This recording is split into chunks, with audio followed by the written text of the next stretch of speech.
흥미로운 라이프를 탐구합니다. 진짜 아메리카. 여러분은 지금 무엇을 디자인하고 계십니까? 산업 디자이너 곽상과 함께 디자인 자본과 역 트렌드를 생각해 봅니다. 의도와 현실 사이 가상 커뮤니티 진짜 아메리카. 인트로의 마무리입니다. 5번째 시간 시작합니다.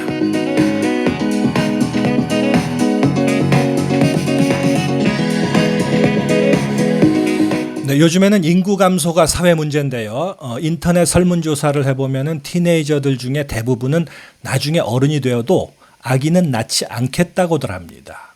남자는 가장 큰 이유가 뻔하죠. 아기 보기 귀찮아서. 근데 여자들은 아플까 봐서, 너무 아플까 봐 아기를 못 낳겠다는 겁니다. 그래서 그 연구소 사이트에 어떤 여학생이 댓글을 하나 올렸습니다.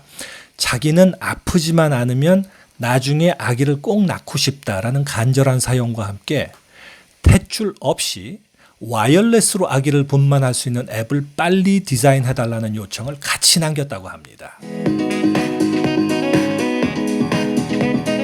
네, 이런 분만 디자인 같은 거는 시일이 좀 걸릴 것 같습니다. 복잡하니까요. 근데 반면에 좀 간단해도 아주 효과적인 경우가 많습니다. 디자인으로 세상을 바꾸려는 시도 항상 어디선가 진행 중인데요.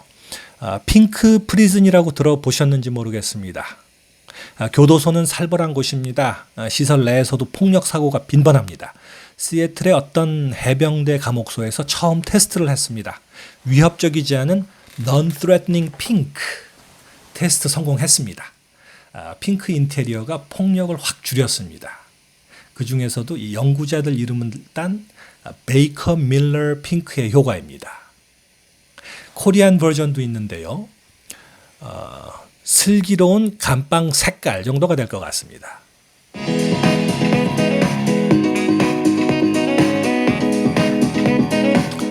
네, 오늘은 진짜 아메리카 5회의 인트로 중에 마지막 섹션 Why 디자인이라는 주제입니다. 지난해 How 디자인 편을 통해서 무엇을 디자인하는가 보다 어떻게 하는가가 더 우선적인 의미를 가질 수 있다. 그리고 굿 디자인의 기초는 문제 해결을 위한 소프트와 하드웨어의 밸런스에 근거한다라는 생각을 나눴습니다.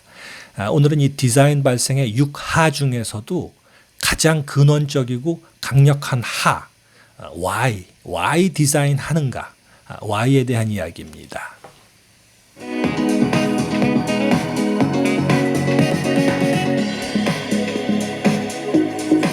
네, 핑크 디자인으로 폭력꾼들의 기세를 억제했다라는 얘기는 부드러운 디자인에도 강한 힘이 있다라는 뜻입니다. 억제력이죠.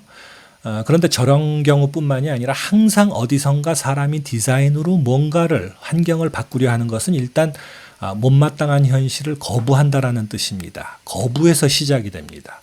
시작해서 나중에 거부가 되는 게 아니라 거부로부터 시작을 합니다. 손으로 밭을 갈았더니 손에서 피가 나길래 그 현실을 거부하고 도구를 디자인해서 쓴 게 홈이죠. 그래서 정해진 선택, 이미 반복되었던 상황을 거부하기 위해서 새로 디자인을 계획하는 것, 대안 디자인. 그것이 바로 오늘 말하는 디자인의 의미가 되겠습니다. 심리학에서는 방어 기제 같은 원리가 적용이 되는데요. 이 디자인 역학에서는 rejection mechanism이라는 그런 거부 기제라는 개념으로 이게 비교가 될 것 같습니다. 자기 방어보다는 좀 더 적극적인 그런 변화 추구의 방식인데요. 상이 마음에 안 들면 그 상을 물리고 더 맛있는 새 상을 자기가 직접 차려내오겠다라는 그런 현실 거부는 디자인의 힘을 믿기 때문에 가능합니다. 거부할 수 있는 능력이 곧 디자인의 능력이니까요.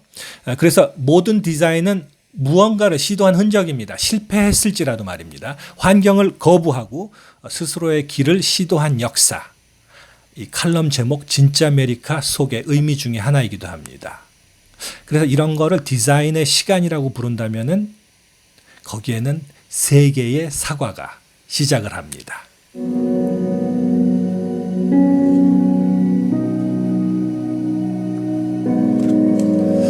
네, 이 사과가 원래는 4개인데요. 사과의 말씀과 함께 나중에 말씀을 드리기로 하고 일단 3개를 먼저 간단히 둘러보기로 하겠습니다. 각 사과가 떨어질 때마다 그 시기에 인간의 디자인 능력은 비약적으로 도약을 합니다. 맨 오른쪽 최근부터 훑고 갑니다. 세 번째 사과는 뭐 말이 필요가 없죠. 매킨토시 단말기로 시작된 그 사과 열매들이 이제 뭐 스마트폰 단말기가 돼서 세상을 뒤엎고 구름까지 뒤엎습니다. 클라우드죠. 최근에 시작된 변화, 우리가 겪어가는 큰 변화, 여러분이 더 잘 아시는 데이터 혁명이 그 세 번째 사과가 되겠습니다. 말씀 나눴죠. 이 사과의 풍년 속에서 디자인이라는 말은 그 의미가 무한 확장이 되었고요. 인류는 그야말로 한 사람 한 사람 모두가 디자이너가 되었습니다. 앞으로 다양하게 전해드릴 진짜 아메리카의 탑픽이 되겠습니다. 그런가 하면은 그 이전 두 번째 사과로 거슬러 가서요. 역시 만만치 않은 그런 선배 사과입니다. 저 두 번째 사과가 떨어질 때 학자들은 물리학 그리고 수학을 통해서 눈에 보이는 거진 모든 물체의 운행 원리를 설명할 수 있게 됩니다. 아까 그 세 번째 사과의 씨앗도 당연히 이 두 번째 사과일 것이다. 뭐 그런 생각이죠. 거진 모든 제품들은 과학이 없으면 작동을 하지 않고 수학이 없으면 거래될 수조차 없습니다. 현대적 의미의 전문 디자인은 저 과학의 시대를 맞이하면서 산업사회의 뿌리가 됩니다. 이것이 뉴턴의 사과입니다. 그리고 나서 이제 가장 문제가 되는 첫 번째 사과로 거슬러 갑니다. 아는 만큼 보인다라는 말의 씨가 바로 선악과일 것 같습니다. 많이 알고 똑똑해지면 사람은 주어진 순리와 환경을 거부하죠. 선악과 사건의 전모입니다. 선악을 구분하는 능력은 저주와 함께 찾아온다는 것을 모르고 있던 인간은 지혜를 받고 그 대가로 행복을 잃습니다. 이 첫 번째 문제의 사과가 떨어졌을 때의 일입니다. 그리고 말합니다. 행복을 잃은 것도 지혜를 얻은 것도 모두 스스로의 선택이었다라고요. 그 선택은 오랜 세월 후에 우리 인간을 과학 문명과 인본주의에 도달하게 하는 그 첫 번째 한 걸음이었습니다. 그런데 그건 그렇고 여기는 바이블 타임이라기보다는 디자이너 타임인데 굳이 이렇게 선악과가 등장을 하는 이유는 바로 이렇습니다. 저명한 뭐 과학자들, 인류학자들, 저서들을 정말 다수에 따르면 인간들이 약 몇만 년 전부터 어느 시점에 왠지 갑자기 똑똑해졌다 이렇게 기술을 합니다. 뇌회로에 어떤 그 돌연변이적인 변화가 생겨서 다른 동물들에 비해서 그 인지적 능력이 엄청나게 확대가 되었는데 갑자기 똑똑해졌다. 거기다가 exceptionally 예외적으로라는 표현이 중요합니다. 그런데 문제는 여기까지만입니다. 그 나머지 이유나 과정, 인지혁명에 대한 세부 사항은 밝혀진 바가 거진 없다라는 사실입니다. 그런데 시기들이 좀 엇비슷하죠. 그 다음에 이 똑똑함, 이 급속 충전됐다는 공통점, 뭐 그런 여러 가지 뭐 우연, 필연, 상징성 뭐 등등 여러 가지 이유 때문에 아담의 사과의 비유가 됐다라는 그런 설명이고요. 중요한 것은 어떻게 어떤 경로로 지혜를 얻었든지 간에 인간은 가장 첫 번째 선물, 대표적인 결과죠. 이 언어 구사 능력을 통해서 이야기를 만들기 시작했다라는 얘기입니다. 공통된 목표, 믿음 같은 것들을 위한 그런 단체 협동 능력이 생겼다는 것이 가장 큰 사건이고요. 이게 다 소프트웨어적인 그런 부분이죠. 그리고 두 번째 결과로는 도구를 만드는 능력을 발휘하게 됐다라는 얘기인데 이 하드웨어적 활동이 바로 디자이너의 시계에서는 물건의 역사, 즉 의도적으로 만든 변화의 역사가 시작되었다라는 것을 뜻하게 됩니다. 같은 뜻이라는 얘기입니다. 그래서 이 시기에서 중요한 것은 한 가지 사실입니다.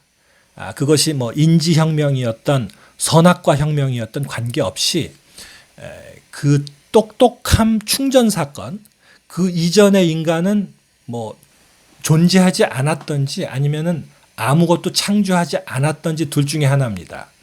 만들어진 물건이 없었으니까요. 그러니까 지금 물건의 역사를 말씀드리기 때문에 모든 것이 물건 중심입니다. 이런 물건.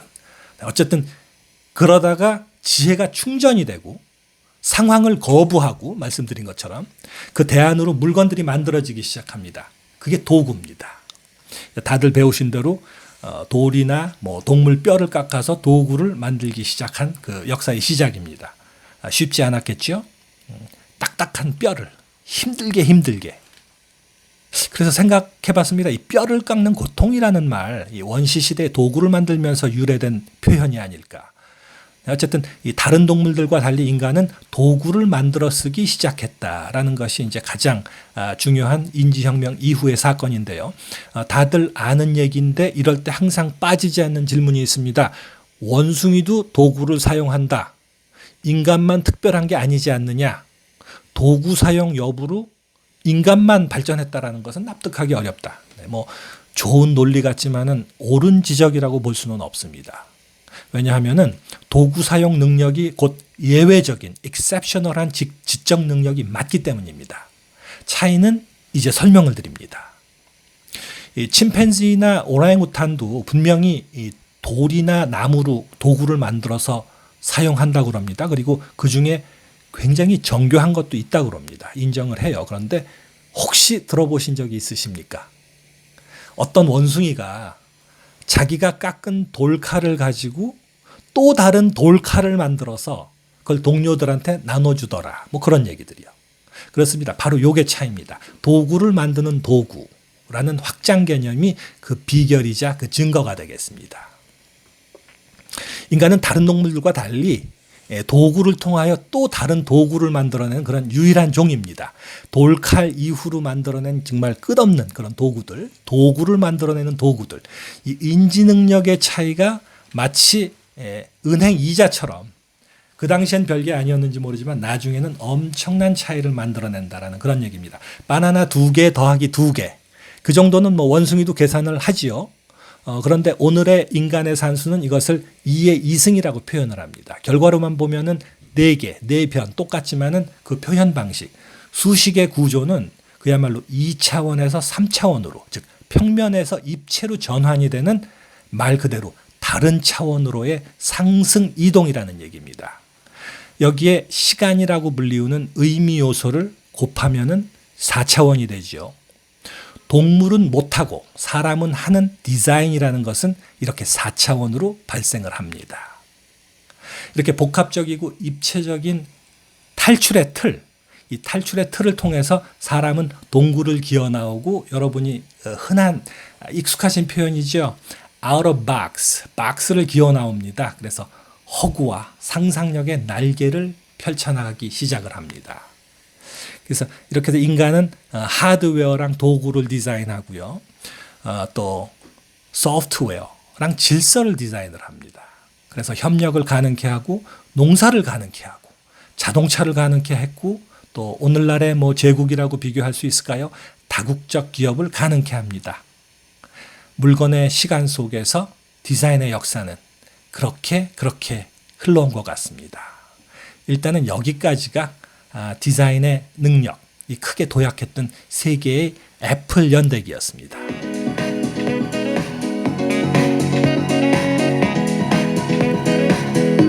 네, 이 트리플 크로니클이라고 이름을 붙였는데요. 근데 말씀드렸었죠. 최근을 포함하면은 사실은 4번째 사과가 하나가 더 있다. 이렇게 말씀드렸습니다. 또 다른 사과. 무슨 사과일까? 뭐 신문 정치면 뭐 이런 걸 즐겨 읽으시는 분들은 이럴 때 이제 임기마다 되풀이되는 대국민 사과 뭐 이런 거를 떠올리시겠지만은 그게 아니고요. 4번째 사과는 인공지능의 아버지 알렌 튜링 선생님의 사과입니다. 최고의 수학자였고 암호 해독가였죠. 2차 대전 당시에는 나치로부터 그야말로 서방 세계 전체를 구하다시피 한 그런 공로에도 불구하고 게이라는 이유만으로 당시 영국 사회에서 억압받다가 결국 독이 묻은 사과를 먹고 스스로 생을 마감했는데 바로 그 튜링의 사과입니다. 그래서 물론 나중에 영국 정부가 사과하죠. 말로만.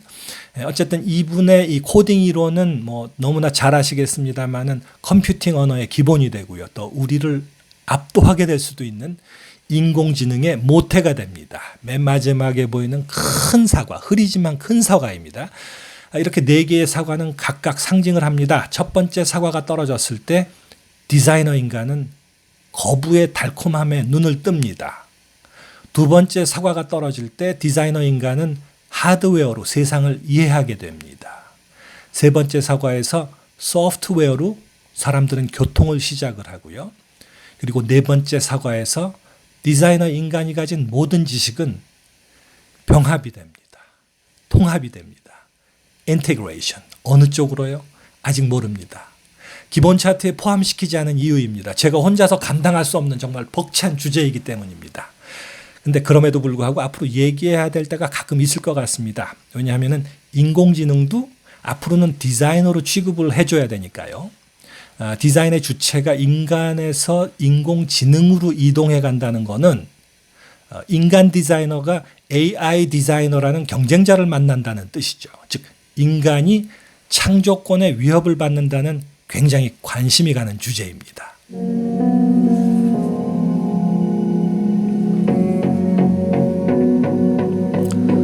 네, 오늘의 이야기 Why 디자인, 왜 디자인하는가 하는 그런 원초적 질문으로 다시 돌아옵니다. 딱딱한 열매를 깨기 위해서 돌칼을 디자인하고요. 전쟁 승리를 위해서 암호 해독기를 디자인을 하고 또 돈을 벌기 위해서 상품을 디자인하고 매력을 얻기 위해서 뷰티를 디자인하고요. 끝없는 예를 통해서 잡히는 실마리는 디자인 또는 창작 활동을 통해서 사람이 얻으려는 것은 더 큰 능력일 수밖에 없다라는 그런 사실입니다. 모든 디자인은 사람의 힘을 확장하기 위한 시도라고 볼 수 있습니다. 동기와 방법은 수도 없이 많지만 그 목적은 좀 후련하면서도 한편으로는 좀 허무할 정도로 그 종류가 많지가 않습니다. 그냥 힘. 얼핏 예외일 듯한 예술 작품들도 결코 예외가 아닙니다. 누가 무엇인지 서열을 그려놓은 고대 벽화에서 시작을 해서 독재자들이 정치에 활용을 한 그런 강력한 포스터들 같이 예술도 당연한 힘 확장의 도구였습니다. 순수한 의도로 만든 예술 작품들 시장에 나오는 순간 제품이 됩니다. 예술 시장의 처절함은 힘의 논리가 팜치는 이 할리우드와 동급입니다. 그냥 혼자 좋아서 하는 창작 디자인 역시 상상력, 창의력, 이해력, 친화력 등등 력자를 벗어나지 못합니다. 능력 확장의 의미를 탈출하지 못한다는 얘기입니다. 디자인 6하에서 들러본 대로 그 주제, 대상과 방법은 모두 각양각색입니다. 하지만 그 목적에 있어서는 유독 시대와 문화를 관통하는 거대 분모가 하나 있는데요. 늘 그것은 힘의 확장이었다라는 자연스러운 정리입니다. 힘의 세계 맞습니다. 대문호 오스카 와일드 경께서는 전혀 다른 각도에서 전혀 다른 주제를 가지고도 이미 150년 전에 그런 결론을 미리 예견을 해 주셨습니다. 전혀 다른 주제죠. 세상은 결국 모든 게 소위 사랑 타령인데 그런데 정작 그 사랑 타령은 들춰보면 힘겨루기일 뿐이다. 원래 명언이 많으신 분인데 표현도 굉장히 와일드하십니다. 어쨌든 이 오 작가님 덕분에 사랑과 디자인의 관계까지도 깔끔하게 정리가 됐습니다. 사랑은 힘 겨루기, 디자인은 힘 키우기.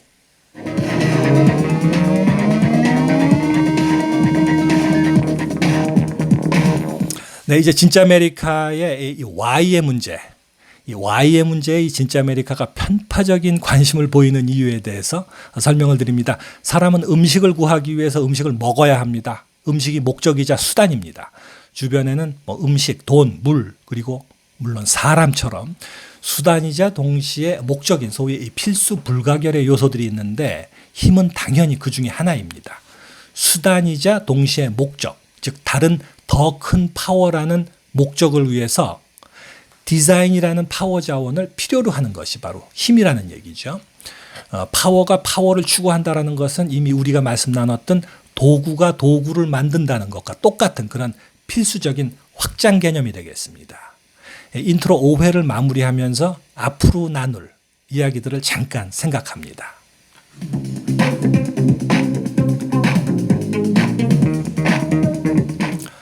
네, 기대치를 좀 낮추면 이야기가 흥미로워지는 것처럼 좀 더 흥미로운 라이프를 탐구하기 위해서 진짜 아메리카는 가장 낮은 기준에서 출발을 합니다. 네, 힘의 세계에서 인간은 노예입니다. 정신적으로는 사랑과 두려움의 노예고요. 물리적으로는 시간과 공간의 노예입니다. 그런데 인간은 다른 생명체들과는 달리 환경을 거부하는 기제를 갖춘 종이 되었습니다. 그 메커니즘이 바로 디자인 능력입니다. 인간은 주어진 환경을 그대로 수용하지 않고 스스로의 힘을 확장시켜서 변화를 만들어 왔습니다. 현실을 거부하고 새로운 틀을 만드는 능력, 그 힘의 도구가 바로 디자인입니다. 힘은 사람 모두가 디자인을 하는 유일한 이유입니다. 그리고 그 이유는 역사의 목적이기도 한 것 같습니다. 사람들은 오늘도 힘을 확장합니다. 디자인의 유일한 목적이자 수단인 힘은 그 무한한 다양성과 호환성 때문에 현실 속에서는 매우 여러 가지의 모습으로 변화를 합니다. 이런 모습, 저런 모습, 변화하는 힘의 여러 가지 형태. 그런데 바로 우리가 여기에 진짜로 흥미를 느끼게 되는 그런 주제가 있는 것 같습니다. 힘의 모습은 나침반과 매우 흡사합니다. 자세히 보면 힘은 크게 네 가지의 속성으로 확실하게 분류가 되는데 그것은 바로 권력, 금력, 실력, 그리고 매력이라고 불리우는 같고도 다른 이름들입니다. 이 네 방향에서 다가오는 네 개의 바퀴는 서로가 연결이 되어서 개인과 사회를 움직입니다.